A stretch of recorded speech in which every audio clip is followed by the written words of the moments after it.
8장 한 장 다 보도록 하겠습니다. 8장 1절에서 13절입니다. 다 찾으신 줄 알고 한 절씩 교독하도록 하겠습니다. 우상의 제물에 대하여는 우리가 다 지식이 있는 줄을 아나 지식은 교만하게 하고 하며 사랑은 덕을 세우나니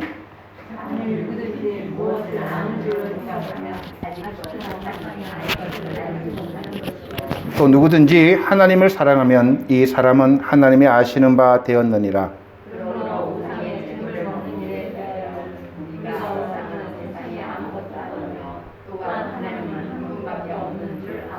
비록 하늘에나 땅에나 신이라 칭하는 자가 있어 많은 신과 많은 주가 있으나 그러나 우리에게는 하나님 곧 아버지가 계시니 만물이 그에게서 났고 우리도 그를 위하여 또한 한 예수 그리스도께서 계시니 만물이 그로 말미암고 우리도 그로 말미암아니라. 그러나 이 지식은 사람마다 가지지 못하여 어떤 이들은 지금까지 우상에 대한 습관이 있어 우상의 제물로 알고 먹는 거로 그들의 양심이 약하여지고 더러워지느니라. 음식은 우리를 하나님 앞에 내세우지 못하나니 우리가 먹지 않는다고 해서 더 사는 것도 아니고 먹는다고 해서 더 잘 사는 것도 아니니라. 그런즉 너희 자유함이 약한 자들에게 거치는 것이 되지 않도록 조심하라. 지식은 네가 우상에 지배하자 먹는 것을 의뢰하면 그 먹는 약한 자들의 양심이 압력을 얻어 우상의 죄를 먹게 되지 않겠느냐. 그러면 내 지식으로 그 약한 자가 멸망하나니 그는 그리스도께서 위하여 죽으신 형제라. 형제에게 죄를 지어 그 약한 형제를 사랑하는 것이 곧 그리스도에게 죄를 짓는 것입니다. 다 함께 그러므로 만일 식물이 내 형제로 실족케 하면 나는 영원히 고기를 먹지 아니하여 내 형제를 실족치 않게 하리라. 아멘. 오늘 신앙인 행동 원리라고 하는 제목으로 말씀 나누겠습니다. 개구장이 소년들이 몇 명 모여가지고 시내가에서 돌 던지기 놀이를 합니다. 누가 멀리 돌을 던질까? 그렇게 웃으면서 재미있게 노는데 개구리 한 마리가 나와서 얘들아 라고 부릅니다. 미안하지만 그 게임 좀 돌 던지는 거 좀 그만둘 수 없니? 그러니까 애들이 싫어요. 얼마나 재미있는데요. 쟤들은 계속 할래요. 그러니까 개구리가 이렇게 말합니다. 얘들아 너희들은 재미있어서 그 돌을 던지는지 몰라도 물에 살아가는 우리는 그 돌에 맞아 죽을 수 있단다. 돌을 던지고 노는 것은 너희들의 자유지만 너희들이 자유롭게 노는 그 돌에 우리는 잠을 못 자고 잘못 맞으면 죽기라도 한단다. 여기서 우리는 이런 문제에 만나게 됩니다. 내 자유를 가지고 어떻게 사용해야 하나? 오늘 내용이 그러한 내용입니다. 고린도 교회 주변에는 저희들이 배웠다시피 많은 신전이 있었습니다. 그곳에는 여러 우상들이 있었기 때문에 고린도 교회 성도들은 우상에 대해서 여러 복잡한 개념들을 무척 많이 가지고 있었습니다. 오늘 보면 그 우상에 대해서 바쳐진 제물에 대해서 먹을 수 있느냐 먹지 못하느냐 그 문제를 가지고 교회 안에 굉장히 시끄럽게 되었습니다. 저도 알다시피 제가 어릴 적만 해도 고깃국 먹는 것이 명절이나 제삿날에 고깃국을 먹었습니다. 그렇게 흔한 음식이 아니었죠. 저희 부모님 세대는 더 많이 고기를 접하기 어려웠던 시절입니다. 2000년 전에 고린도도 잘 살았다고 하지만 그렇게 쉽게 구할 수 없는 음식입니다. 그러나 고기를 많이 취급하고 흔하게 볼 수 있는 곳이 이 신전 하는 곳입니다. 사람들이 신전에 올라갈 때 동물들을 잡아서 하나님께 바치고 신에게 바치는 그러한 곳에서 이 신전 근처에는 고기를 많이 접할 수 있었습니다.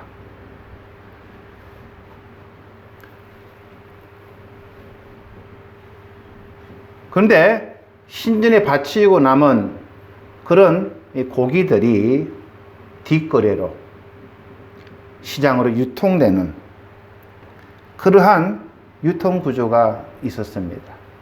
그러니까 시장에 파는 많은 고기가 사실은 하나님께 신에게 바쳐졌다가 우상에게 바쳐졌다가 그것이 뒷거래로 시장에서 유통되는 그러한 시대적 문화를 오늘 이 본문에서 우리가 보게 됩니다.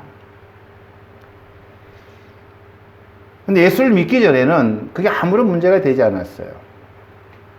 저희들도 어릴 때 조상님들께 제사 지내고 나서는 그 차려진 음식을 같이 나눠 먹고 조상님의 언덕이라고 하면서 서로 먹으려고 했던 그런 기억이 나듯이 그 당시 그런 문화에 젖어 있던 사람들은 신에게 제사 드리는 음식이니까 축복이다 생각해서 아무 꺼리낌 없이 그런 것을 먹고 했는데 이제 예수를 믿고 난 후에 하나님을 섬기게 되니까 그것이 바로 우상의 제물이라고 하는 이름으로 바뀌게 되고 말았습니다. 여기에 교인들의 입장들이 둘로 나눠집니다. 한쪽에서는 우상의 제물은 절대 먹으면 안 된다고. 왜? 먹으면 우리가 우리 몸을 더럽히는 것이 되기 때문에 우리의 경건을 잃어버리게 되는 거지. 그러면서 절대 우상에게 바쳐진 제물은 먹어서는 안 된다고 하는 그런 강경파가 있었고, 그런가 하면 그까짓 그 뭔데 먹으면 어때? 자유롭게 우리는 먹을 수 있다라고 그런 자유파가 교회에 나누어지게 됩니다. 먹어도 된다고 하는 이 자유파들의 논리적인 근거가 뭐냐면 우상이라는 게 없다는 겁니다. 우리가 하나님 한 분만을 아버지를 모시기 때문에 안 믿는 사람들에게는 많은 우상들이 있을 수는 있지만 우리가 하나님을 믿는데 그 우상이란 게 다 헛것인데 왜 우상에 바쳤다고 해서 못 먹느냐 라고 하며 고기는 고기일 뿐 이 귀한 고기를 라고 하면서 꺼리낌 없이 먹었습니다. 그것이 그들의 논리적인 근거입니다. 이 양자가 교회 안에서 부딪히기 시작합니다. 서로 간에 타협이 없다 보니까 나중엔 교회 안에 큰 분쟁으로 비화됩니다. 이런 문제를 놓고 에베소 교회에 있는 사도 바울에게 편지를 보내서 우상에 바친 음식을 먹는 것에 대해서 어떻게 하는 것이 좋겠느냐. 거기에 답변이 오늘 고린도 8장의 내용입니다. 여러분 어떻게 생각하십니까?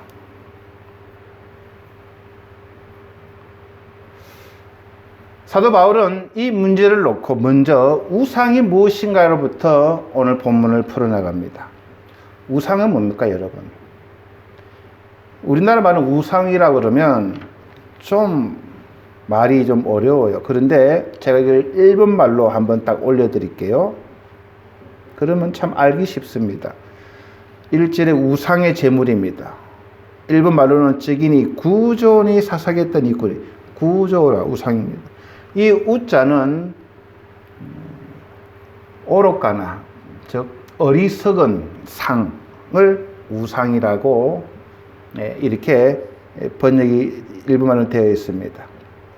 그러니까 어리석은 상, 바보 같은 상을 일본말로 우상, 한국말로 우상이라 그러면 좀 복잡해요. 그 정의를 내리면 사람들이 신으로 섬기는 어떤 물건이나 사람들이 자기를 신으로 섬기는 어떤 물건이나 눈에 보이는 구체적인 형태를 갖춘 그런 신, 사람들이 그 앞에 가서 경배하면서 절하고 비는 모든 자연물과 인공물, 그걸 합해서 우상이라 부릅니다. 즉 사람들이 만든 것, 눈에 보이는 것, 그 앞에 가서 경배하고 절하고 비는 것, 그것을 합해서 우상이라 합니다. 그런데 성경은 정말 우상이 존재하느냐 하면 4절에 보면 우상은 세상에 아무것도 아니라 그럽니다. 우상은 본질적으로 없는 것이에요. 성경 원어로 보게 되면 이 에릴이라고 하는 단어가 쓰여 있는데 아무짝에도 쓸모없다고 하는 의미입니다. 아무것도 아니라는, 무가치한, 그냥 없는 것이에요. 없는 것을 사람들이 만들어내는 것을 우상이랍니다. 본질적으로 없는데, 그런데 없는 게 아니에요. 뭔가 있어요. 제가 일본에 와서 가메도 살 때에 이제 다니던 길이 있습니다. 산책길인데 그 아파트 밑에 이 화단이 있어요. 그래서 다니면서 꽃도 예쁘고 그래서 항상 그곳을 보고 유심히 보는데 하루는 돌멩이 하나가 그 화단 중간에다 또 놓여 있는 거예요. 그 누가 돌멩이를 갖다 놨지? 그런데 얼마 지나고 나니까 그 돌멩이 중간쯤에다가 빨간 마구라로 이렇게 턱 걸어놨어요. 그래서 신기하다. 누가 관리하나. 그랬다 얼마 있다 보니까 나무로 지붕을 이렇게 딱 만들어 놨어. 돌멩이 하나를 꼽아놓고. 그리고 얼마 있다가 일본 분들 지나가면서 이렇게 빌고 가요. 그래서 물었어요. 이게 왜 빌고 하시냐고. 아이고, 당신 모르시냐고. 이게 빌었더니 임신을 해서 애를 낳았다든지, 누가 병이 나왔다든지, 그런 말들을 이제 소문이 난 거예요.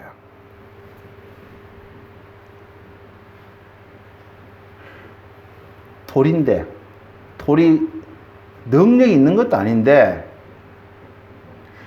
왜 이게 신이 되냐? 영적인 미혹을 합니다. 악한 영이 사람들을 미혹하게 하는 거예요. 그러니까 그것이 신이 되는 거예요. 그것이 효용 있는. 그러니까 일본은 전부 어딜 가도 나무에다가 지푸라기로 해서 묶어놓고 비나이다. 그 신이 다 되는 거예요.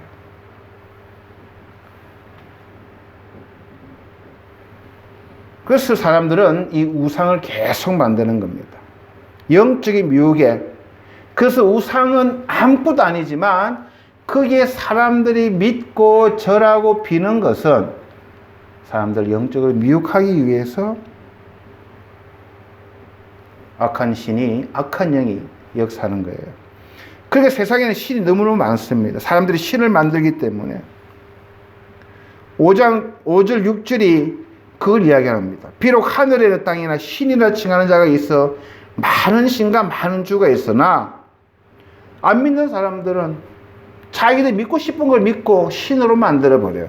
그러나 우리에게는 한 하나님 곧 아버지가 계시니 만물이 그에게서 났고 우리도 그로 위하며 또한 한 주 예수 그리스도께서 계시니 만물이 그로 말미암고 우리도 그로 말미암았느니라 라고 이야기합니다. 우리는 창조주 한 분만을 우리는 유일하신 신으로 믿습니다. 그 하나님을 믿으면 많은 자유를 우리는 가져옵니다. 모든 우상으로부터 자유할 수 있고, 그것은 우리가 하나님을 알기 때문입니다. 자, 그렇다면 우상에게 바친 제물이라는 게 성립하는 게 아니죠. 우상이 없기 때문에. 안 믿는 사람들은 신이 많으니까 성립하지만 우리에게는 성립하지 않는다는 그런 이야기입니다. 이 제물을 여러분 먹어도 돼요? 먹으면 안 됩니까? 먹어도 되는, 그게 우리들의 기본 입장이에요. 그렇다고 아무거나 막 먹어도 되나? 아무 때나? 그건 오늘 본문을 보니까 아니라는 겁니다. 우리는 우상이라는 게 없기 때문에 먹어도 되지만, 그날 본문을 보니까 아무거나 막 먹어도 되냐고 하면, 아무 때나 먹어도 되냐면, 그렇게 되면 그건 아니라는 게 오늘 본문의 내용입니다. 그래서 이 우상의 제물만 해당되는 것이 아니라 사도 바울은 이 우상에 바쳐진 제물을 통해서 이것을 일반화해서 사도 바울은 그리스도인들이 어떤 행동을 할 때에 어떻게 행동해야 되는 기준, 원리를 오늘 몇 가지 우리들에게 이야기해 줍니다. 그래서 그리스도인들의 행동의 원리, 이런 제목을 붙여봤습니다. 우리가 어떤 행동을 할 때 원리가 있습니다. 막 하는 게 아니고 우리는 일단 이 지식의 원리에 행동합니다. 우리 기독교인들은 지식의 행동의 원리, 이게 가장 중요합니다. 하나님은 어떤 분이시오? 우리 인간은 어떤 존재요? 우리가 어떻게 예수 그리스도를 믿고 우리가 죽음 후에는 어떠한 그러한 곳에 가며 우리가 어떻게 살아야 되는가? 우리가 현재와 과거와 현재와 미래를 보면서 그런 모든 행동에 베이스 되는 것은 지식의 원리입니다. 그러므로 우리가 자유가 있고 기쁨이 있고 행복이 있는, 굉장히 중요한 겁니다.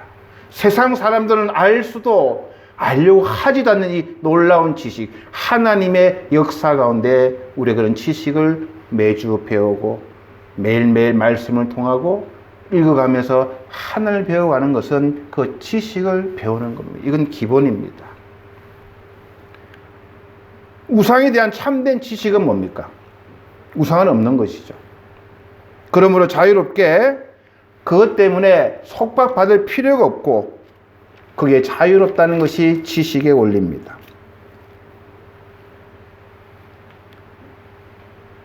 그러나 지식은 좋은 것인데 한계가 있다라고 오늘 성경은 이야기합니다. 그것이 1절입니다. 지식이 있는 줄을 아나 지식은 교만하게 할 수 있다라고 이야기합니다. 우리가 교만해지려고 하나님을 배우고 하나님을 알려고 한 건 아닙니다. 인생의 문제를 해결하고 하나님 기뻐하는 것을 우리가 배워가며 그분의 뜻대로 살아가면서 우리가 참 행복을 위해서 하나님을 배워가는데 그것이 잘못 흘러가다 보면 그것이 교만해질 수 있다라고 성경이 이야기합니다. 그 교만의 정상이 어떻게 나냐면 지식을 가지고 모든 것을 판단합니다. 너는 이래서 안 돼, 저래서 안 돼, 너는 이렇게 살아야 돼, 너 그러면 안 돼, 예수를 믿으면서 왜 그렇게 믿니 등등 모든 것을 자기의 지식을 가지고 그걸 가지고 판단하고 나중에는 하나님까지 판단하는 자리에 올라갑니다. 하나님 그러시면 안 되죠. 제가 어떻게 믿고 섬겨왔는데 라고 왜 그 나름대로 자기의 판단의 기준이 말씀을 통해 생겼기 때문에 참 좋은 지식을 가지고 하나님을 섬기고 이웃을 섬겨야 됨에도 불구하고 지식이 나중에는 판단의 근거가 될 수 있음을 사도 바울은 이야기합니다. 이것이 지식의 한계입니다. 그러면서 사도 바울은 이야기합니다. 2절을 보시면 만일 누구든지 무엇을 아는 줄로 생각하면 아직도 마땅히 알 것을 알지 못하는 것이요 라고 지식이 있다라고 자랑하고 교만해지면 그 지식은 불완전한 것이다 라고 이야기합니다. 마땅히 알 것을 알지 못한다라고 하는 겁니다. 불완전한 지식, 이 불완전한 지식을 가지고 교회는 많은 문제가 일어나는 겁니다. 이 지식은 틀린 지식은 아니지만 완전한 지식이 아니기 때문에 부족한 지식이고 교만하게 한 지식입니다. 우리 한국 기독교인들이 머리로는 너무나 많은 지식을 가졌어요. 그래서 사리 분별도 잘합니다만 하나 부족한 게 있다고 이야기합니다. 저는 이 지식이 굉장히 중요하게 생각합니다. 뭘 알아야 분별합니다. 판단합니다. 내 개인적으로는 하나님과 나와의 관계에서는 굉장히 필요한데 이것이 이웃들과의 관계에서는 스톱을, 브레이크를 걸어야 됩니다. 하나님 앞에서 내가 배운 지식으로 나의 부족함을 내가 그금 깨닫고 내가 이렇게 살아서는 안 되구나 라고 그 지식을 통해서 나의 믿음의 모습과 나의 삶의 모습을 보면서 고쳐나가면 이것은 오케이입니다. 할렐루야입니다. 근데 내 지식이 이웃과의 관계에서 드러날 때는 이건 스톱을 해야 됩니다. 입을 막아버려야 되는데 우리 한국 분들은 자기 자신의 모습은 말을 막고 이웃들과 관계에서는 말을 많이 합니다. 그게 문제라는 거예요. 하나님 앞에서 나의 모습을 보고 내 지식을 봤을 때 내 부족함을 알면 주님 앞에 기도하고 고백하고 용서를 구하고 힘을 구하면 오케이입니다. 할렐루야입니다. 그 이웃들과 관계에서는 내 지식이 불완전하다는 것을 항상 우리가 겸손하게 깨닫게 되면 당신 그렇게 살면 안 돼! 라고 하면 안 되는 것을 경험해야 되는데 자기 알량한 지식으로 이웃들에게 자기 지식을 가르치다 보면 거기서부터 이제 사단이 일어나는 것이 아닌가 생각합니다. 오늘 본문에 보면 우상 제물로 대한 지식은 먹어도 됩니다. 이것은 지식이지만 그래서 그는 자유했지만 그런데 그 사람은 그 지식을 가지고 무엇을 했냐면 막 먹었다는 거예요. 거리낌 없이 먹었다는 거예요. 그랬더니 우상의 제물에 대해서 거리낌을 가진 사람들, 어떤 의미로 아직 믿음이 그것은 안 된다고 생각하는 사람들을 실족시켰다라고 이야기하는 겁니다. 내가 지식을 가졌기 때문에 자유를 얻어서 아무 생각 없이 막 먹었더니 나와 같은 그러한 지식을 가지지 못한 사람이 그걸 보면서 시험이 들었다라고 성경은 이야기합니다. 어떻게 저럴 수가 있어? 교회를 나간다면서 직분을 가졌다고 하면서 경건하지 않게 그러면서 마음의 상처를 받고 실족을 했다는 겁니다. 그러므로 지식은 참 좋은 건데 그런 지식도 없는 분들하고는 또 좀 어려워지죠. 그래서 우리는 하나님을 우리가 부지런히 알아야 됩니다. 지식을 그래서 우리가 참 좋은 것이지만 그 지식만 가지고는 안 된다고 성경은 이야기합니다. 그래서 뭐가 보태져야 되냐면 사랑이 보태져야 된다는 겁니다.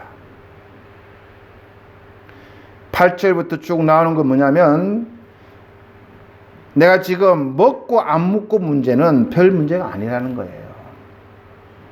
그 지식은 중요한 거지만 먹고 안 먹고 그게 중요한 게 아니고 더 중요한 것은 너희의 자유가 9절입니다.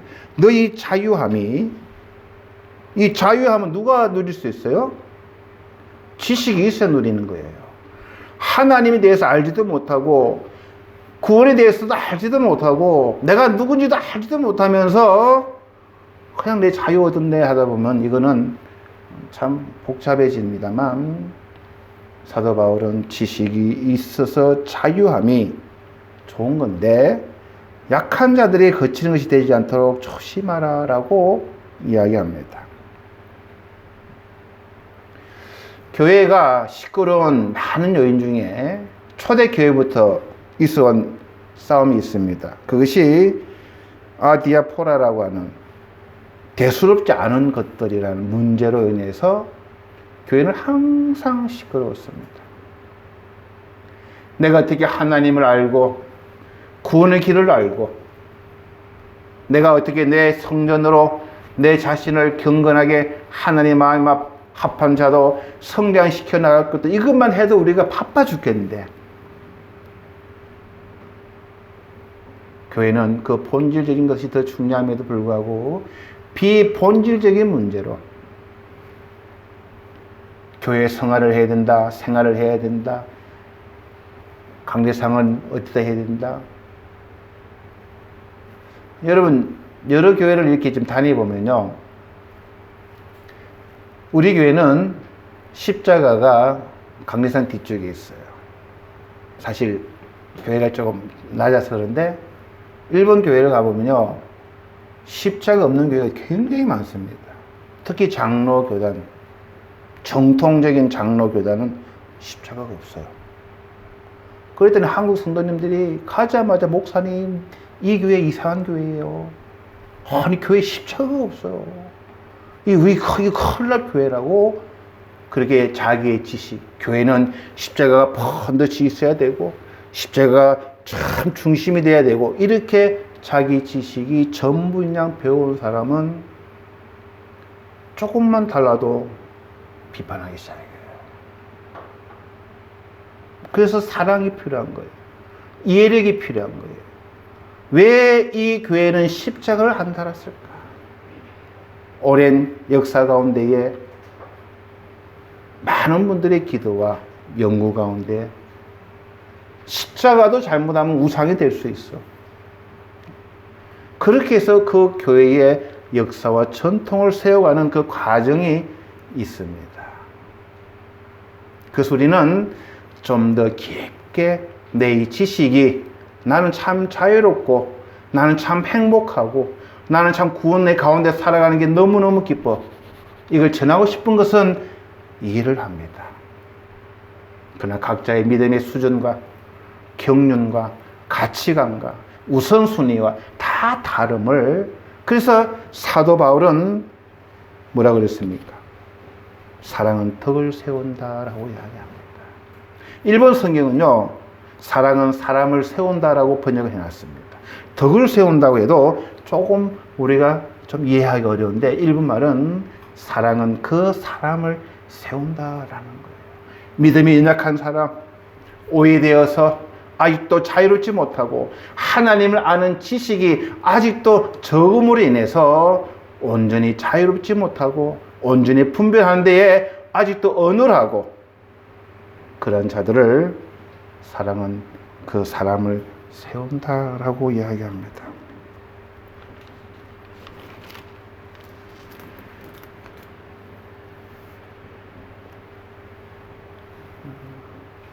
그래서 우리 한국 성도님들이 그런 게 좀 약한 것 같아요. 많이 하는 거 참 좋은데 좀 더 넓게 알았으면 좋겠어요, 저는. 교회 전통도 좀 배우고 이단의 문제도 좀 배우고 교회 역사도 좀 배우고 그 당시 배경 가운데 저희들이 저번 주에 결혼을 해야 되나 말아야 되느냐, 이혼을 해야 되냐 말아야 되느냐, 독신으로 살아야 되느냐 말아야 되느냐, 그런 이야기를 저번 주에 우리가 고린도전서 7장에서 말씀 나눴습니다. 근데 그 당시 결혼의 패턴을, 그 당시 어떤 식으로 결혼이 이루어졌고 이혼이 되어졌는가, 그 역사적인 배경을 말씀을 드렸더니 많은 분들이 이해를 하시고 그 성도님들의 그 아픔, 죄 없이 남자들에게 쫓겨나서 살아갈 수밖에 없었던 그 당시에 그런 연약한 여인들의 모습을 이해하고 나서 사도 바울이 그들의 유익을 위하고 그들이 주님을 더욱더 섬기기를 위한다면 그런 것도 허용할 수 있음을 우리는 배웠습니다. 지식은 내 교만하러 온 것이 아니고 더욱더 주님을 깊게 사귀고 더욱더 이웃들이 그 아픔과 그 연약함과 매여있는 그러한 곳에 사랑을 가지고 그들을 비판하고 그들을 비교하고 그렇게 하라는 것이 아니라 그들을 세우는 역할을 사도 바울은 우리들에게 권면하고 있습니다. 제가 설교를 준비하면서 어떤 분에게 간증을 잠깐 들었어요. 은퇴를 1년 앞둔 목사님의 이야기입니다. 그 교회에서 오래 헌신하고 충성하고 그 교회를 섬기다가 이제 은퇴가 1년 남았어요. 명절날 장로님들이 목사님 이제 고생하셨는데 한 번 정도 어떠냐. 그래서 고스톱을 시작을 해가지고 목사님이 이거 안 된다고 했는데 장로님들이 그냥 여기 어떠냐고 좋은 날 그냥 재밌게 잠깐만 좀 노시자고 우리 목사님이 끼었대요. 그런데 그걸 교회 학교 애들이 본 거예요.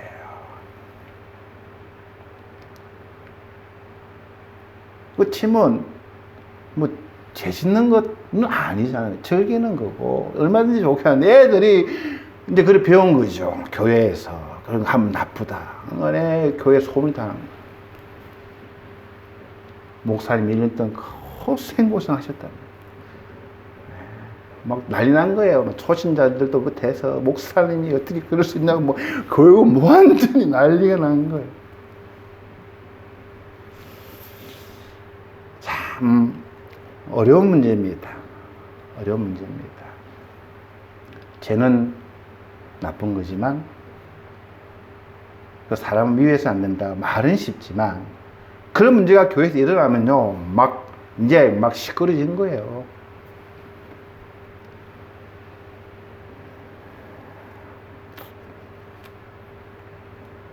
(10절에) 그렇죠. 10절에. 예? 지식 있는 내가 우상의 집에 앉아 먹는 것을 누구든지 보면 그 약한 자들의 양심이 탐내거든 어찌 우상의 집을 먹게 되지 않겠느냐 하면서 이제 난리가 난 거예요. 그런 연약한 자들이 누구냐면 11절입니다. 그러면 내 지식으로 그 약한 자가 멸망하나니 그는 그리스도께서 위하여 죽으신 형제라라는 거예요. 소중한 영혼들이라는 겁니다. 그 영혼들을 실족시켰던 게 12절입니다. 이같이 너희가 형제에게 죄를 지어 그 약한 양심을 상하게 하는 것이 곧 그리스도에게 죄를 짓는 것이다 라고 이야기합니다. 그래서 사도 바울은 결단하죠. 그러므로 만일 식물이 내 형제를 실족케 하면 나는 영원히 고기를 먹지 아니하여 내 형제를 실족지 않게 하리라 라고 사도 바울은 결론을 냅니다. 우상의 제물에서 시작해서 결론은 형제의 실족의 문제로 넘어갑니다. 먼저 믿은 사람들이 잘해야 된다는 그런 결론입니다. 지식적으로 맞고 자유도 있지만 거기에 입각해서 마음대로 행동하면 믿음 없는 자들이 그걸 보고 배워 사랑 없는 지식 때문에 실족하는 사람들이 많아진다는 그런 내용입니다.